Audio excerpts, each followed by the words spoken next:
Bonjour et bienvenue dans cette nouvelle leçon de géométrie revisitée via la constructibilité à la règle non graduée et au compas. Nous allons inspecter ensemble dans cette vidéo deux problèmes de constructibilité à la règle non graduée et au compas, mais avant cela nous allons décortiquer un petit théorème dû à Thalès et qui sera d'une grande importance pour nous dans nos applications de construction respectant les règles du jeu de Platon. Ce fameux théorème que les anglo-saxons appellent le Thales Theorem, théorème de Thalès, mais faites attention, il ne s'agit pas du théorème de Thalès qu'on voit au collège, dit tout simplement que si nous avons un cercle et un diamètre de ce cercle, alors si on place ici un point quelconque sur le cercle, le triangle formé ici par le diamètre du cercle et ce point-là, il sera forcément rectangle en ce point. C'est vrai cette histoire? Eh bien, si on demande à GeoGebra de mesurer l'angle qui est ici, regardez ce qui sort, hop, oh, 90 degrés. Nous allons prendre un deuxième point au hasard pour voir si cela fonctionne tout le temps. Un point ici, par exemple.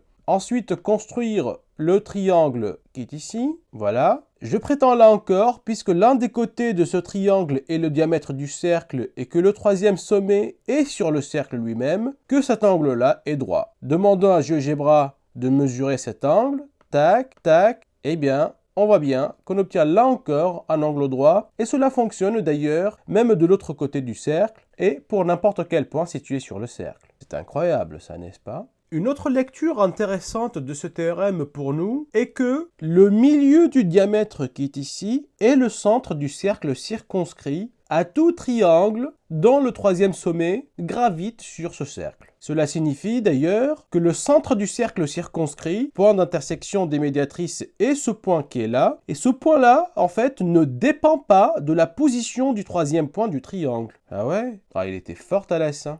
Maintenant, réciproquement, c'est là il se passe des choses pour la constructibilité à la règle non graduée et au compas. Si on prend un triangle rectangle, eh bien, le centre du cercle circonscrit sera le milieu de l'hypoténuse. Allons-y pour voir. Donc, je trace les médiatrices d'abord de ce segment. Ah, elle passe bien par le milieu de l'hypoténuse. Je retrace une deuxième médiatrice, par exemple celle de ce côté. Eh bien, elle aussi passe par le milieu de l'hypoténuse. Évidemment, la troisième médiatrice, c'est la médiatrice de l'hypoténuse et elle passera forcément par le milieu de l'hypoténuse. J'en déduis que le centre du cercle circonscrit est bien au milieu de l'hypoténuse, et c'est-à-dire il est indépendant totalement du point qui est ici. Maintenant, la question qui se pose tout naturellement à tout esprit scientifique, c'est pourquoi donc? C'est ce que nous allons voir ensemble tout de suite. Donc ici, nous avons pris un cercle de diamètre BC et nous avons pris un point A quelconque sur ce cercle et on aimerait démontrer que l'angle qui est ici sera forcément droit puisque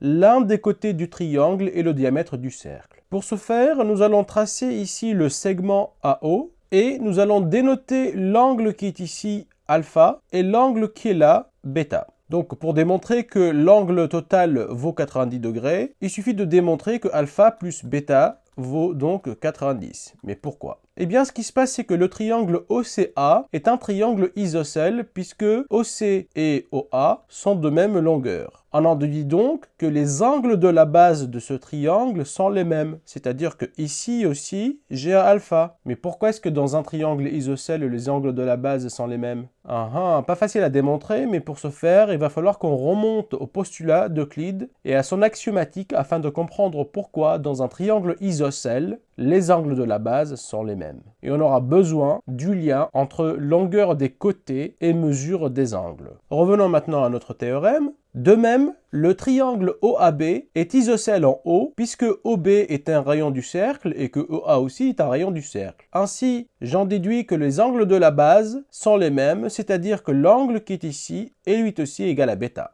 Or, je sais que dans un triangle, la somme des angles vaut 180 degrés, et ça aussi on va le démontrer très bientôt. Et donc j'en déduis que dans le triangle ABC, la somme des angles vaut 180. La somme des angles c'est alpha plus bêta plus alpha plus bêta. Ainsi, alpha plus bêta fois 2 vaut 180. Et du coup, j'en déduis en divisant par 2 de part et d'autre que alpha plus bêta vaut 90 degrés. C'est sympathique comme démonstration. Passons maintenant à la démonstration de la réciproque, c'est-à-dire on a pris ici un triangle rectangle en A, d'hypoténuse égale à BC, et on aimerait démontrer que le point O qui est le milieu de BC est le centre du cercle circonscrit à ABC. Eh bien, pour ce faire, il suffit de démontrer que O est équidistant par rapport à A, B et C. Bien sûr, O est équidistant par rapport à B et C puisque c'est le milieu de BC. Et maintenant, il suffit de démontrer par exemple que OA et OB sont les mêmes. En effet, nous avons tracé ici le point A'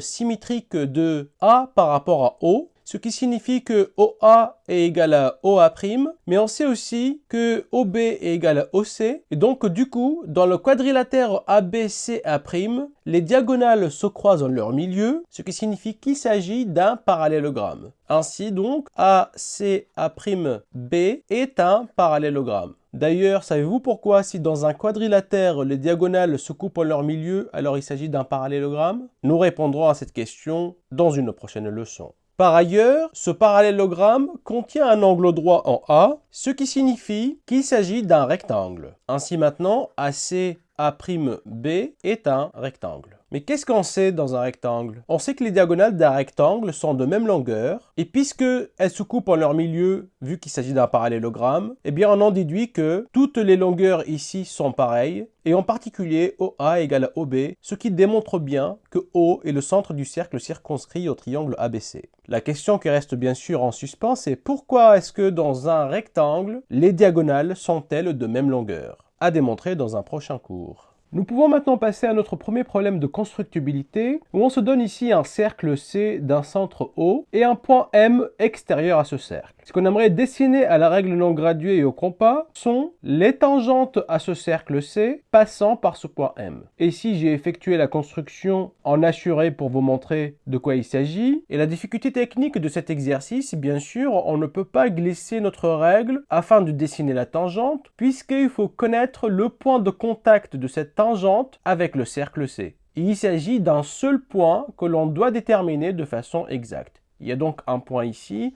et bien entendu un point de l'autre côté puisqu'il y a deux tangentes qu'on peut mener d'un point M extérieur à un cercle C. La question donc c'est comment localiser le point ici que l'on peut appeler A et ce de façon exacte avec la règle non graduée et le compas. Pour cela, on doit se rappeler de la définition de la tangente. La tangente en fait est la droite qui touche le cercle une seule fois mais perpendiculairement au rayon. Cela signifie qu'en fait, OA est perpendiculaire à cette droite ici. Et donc, plus particulièrement, je peux en déduire que le triangle OMA est un triangle rectangle. Pouvez-vous maintenant penser à une construction du point A? Eh bien, je prétends que oui, puisque d'abord, A appartient à mon cercle C, et donc je sais que A habite quelque part sur le cercle C qui est ici, mais puisque ici l'angle est droit, je prétends aussi, par la réciproque de Thales Theorem, que le point A habite sur le cercle de diamètre OM. Il suffit donc de tracer la médiatrice de OM, et puis de tracer le cercle de centre ce point-là, passant par M, et il passera forcément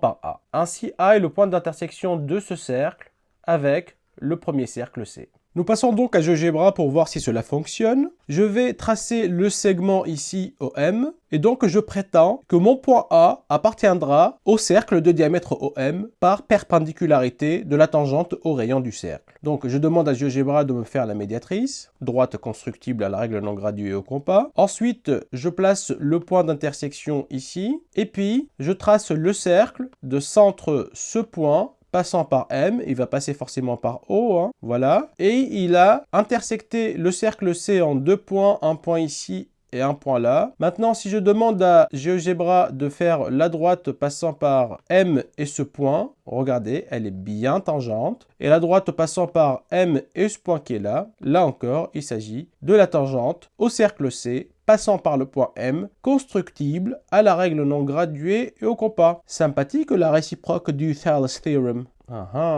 Maintenant, avant de passer à notre deuxième problème de constructibilité, tâchons de voir pourquoi est-ce que les bisectrices d'un triangle se croisent-elles en un seul point, et puis ce point est le centre du cercle inscrit au triangle ABC. Je vous rappelle Tout d'abord que tout point sur la bisectrice par exemple de ACB ici est équidistant par rapport aux deux côtés de l'angle. Et bien de même pour les autres bisectrices, vous prenez un point ici, il sera équidistant, cette distance prise perpendiculairement bien sûr, l'angle ici sera droit, et donc tous ces points sont équidistants par rapport aux côtés de l'angle. Ainsi, j'espère que vous voyez pourquoi les bisectrices d'un triangle se croisent en un seul point. Il s'agit de la même démonstration qu'avec les médiatrices, car en effet, si on note D1 la bisectrice de ABC et puis D2 ici la bisectrice de ACB, et si on note par ailleurs le point I, l'intersection de D1 et D2, eh bien il suffit de démontrer que I appartient à D3. Tout d'abord, je sais que I appartient à D1. Cela signifie que I est équidistant par rapport à AB et à BC. En d'autres termes, j'obtiens que la distance de I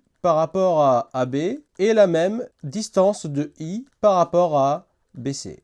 De même, I appartient à D2. Cela signifie que la distance de I par rapport à AC est égale à la distance de I par rapport à BC. Maintenant, pour démontrer que I appartient à D3, il suffit de démontrer que la distance de I par rapport à AB est égale à la distance de I par rapport à AC. Donc, j'aimerais démontrer pourquoi donc est-ce que la distance de I par rapport à AB est-elle égale à la distance de I par rapport à AC? Eh bien, c'est une trivialité puisque les deux distances à partir de là, je sais que la distance de I par rapport à AB est égale à la distance de I par rapport à BC. Mais cette même distance de I par rapport à BC, elle est aussi égale à la distance de I par rapport à AC d'après ce deuxième point. Ainsi, j'obtiens l'égalité entre la distance de I par rapport à AB et la distance de I par rapport à AC. D'où l'appartenance de I à D3, et donc les trois bisectrices sont concurrentes, et leur point d'intersection est bien le centre du cercle inscrit, puisqu'en fait le point I est équidistant par rapport aux trois côtés. Et donc du coup, le cercle de centre I, et qui va toucher un seul côté du triangle, touchera de façon tangente les autres côtés de ce triangle. Notre deuxième problème est un problème un peu plus difficile que les autres, mais pas beaucoup plus, et ça va être une application de cette histoire de l'intersection des bisectrices dans un triangle. Ça ne sera pas évident tout de suite si vous lisez bien l'énoncé, où l'on a un triangle ABC quelconque. On vous demande de construire la parallèle ABC qu'on dénote DE. Elle va couper AB en D et AC en E, mais pas n'importe quelle parallèle puisque bien entendu il y en a une infinité. Eh bien, c'est celle qui vérifie que la longueur DE totale ici doit être égale à la longueur BD plus la longueur EC. Mais comment tracer cette parallèle du coup? Je prétends, là encore, qu'il s'agit de localiser un seul point sur cette droite, puisque pour tracer la parallèle à une droite donnée, il suffit de trouver un point sur cette droite, et pas deux points. En fait, puisque DE égale à BD plus EC, cela signifie que si ici je place le point I de façon à ce que BD et DI soient égales, eh bien, je sais alors que IE et EC sont aussi égales. Ainsi donc, DI et BD sont les mêmes, et ici, IE et EC sont les mêmes. Maintenant, je continue dans l'analyse de mon problème pour pouvoir en fait localiser le point I. Eh bien, si je dessine maintenant le triangle BDI et ensuite le triangle IEC, ce que je sais c'est que le triangle BDI est un triangle isocèle. Et ça parce que BD égale à DI. Il est ainsi isocèle en D. Cela signifie en particulier que les angles de la base, cet angle qui est ici et cet angle qui est là, sont forcément les mêmes. Or, l'angle qui est ici est égal à cet angle qui est là aussi, à l'angle DIB. Pourquoi? Parce que ces deux angles sont alternes internes, puisque la droite DE que je cherche à construire va être parallèle à la droite BC. Ainsi donc, ces deux angles sont égaux, mais puisque ces deux angles aussi sont égaux, j'en déduis que l'angle qui est ici et l'angle qui est là sont les mêmes. Du coup, je sais que BI est la bisectrice de l'angle en B. Et je vous rappelle que la bisectrice est constructible à la règle non graduée et au compas. Maintenant, par ce même raisonnement, je peux en déduire que CI est la bisectrice de l'angle en C ici. Je vous laisse faire ce raisonnement seul. Ce qui signifie en fait que I est à l'intersection des bisectrices du triangle ABC. Voilà donc une façon qui permet de localiser le point I Et ensuite, il suffit de tracer la parallèle à BC passant par I. Et je prétends que cette parallèle, en fait, vérifie bien la condition ici de l'exercice, c'est-à-dire que DE sera égal à DB plus EC. Allons-y sur GeoGebra pour voir. J'ai ici donc un triangle ABC. Ce que je vais faire, c'est de tracer la bisectrice de l'angle ici en B. GeoGebra trace deux bisectrices, j'enlève la bisectrice extérieure. Ensuite, je trace la bisectrice de l'angle en C. Voilà, j'ai la bisectrice extérieure que j'enlève. Et j'obtiens un point ici d'intersection qui est le point I, intersection des bisectrices du triangle ABC. Si maintenant je trace la parallèle à BC passant par ce point qui est là, je place ensuite le point D ici et le point E ici. J'efface mes bisectrices parce que je n'en ai plus besoin. Et pour voir si cette droite vérifie bien ma condition, eh bien, je trace le cercle maintenant de centre le point D et de rayon B. Passera-t-il par le point I? Ah, il passe bien par le point I. Et si maintenant je trace le cercle de centre E passant par C, passera-t-il aussi par le point d'intersection des bisectrices? Ah, c'est vrai. Et donc, j'en déduis que la longueur ici DE est égale à la longueur DB plus EC. Incroyable. Notre leçon se termine ici et nous allons aborder dans notre prochaine leçon les cas d'égalité des triangles qui vont nous permettre de déduire des résultats utilisés jusque-là sans démonstration. Merci pour votre écoute et à très bientôt.